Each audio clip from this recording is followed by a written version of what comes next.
phật đột ni kan do khâu lâu khâu chua riêng chok lâu in na ka pek thua na ka pek za kan pe khâu lâu do tu boy pa nang ma long thấy kan du ka thil lung tha giang ka ruwa na di la ka choba di la in do chin kan du kam hang lo na sun par na cha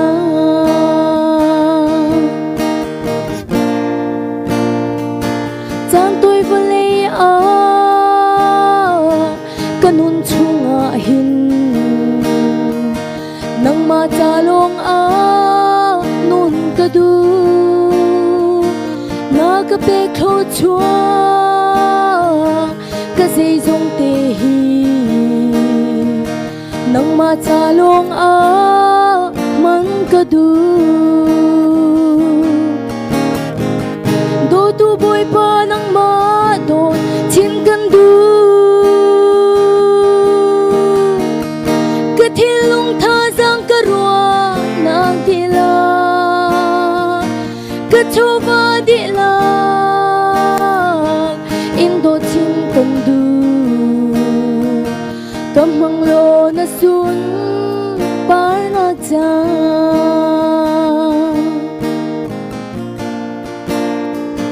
mo do tu boy pa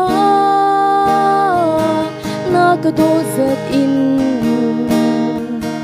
na phật đột ni kan do khâu lâu khâu chua riêng chok lâu in na ka pek thua na ka pek zat kan pe khâu lâu do tu boy pa nang ma do chin kan du ka thil lung tha giang ka ruwa nang di la ka choba di la in do chin kan du kam hang lo na sun par na cha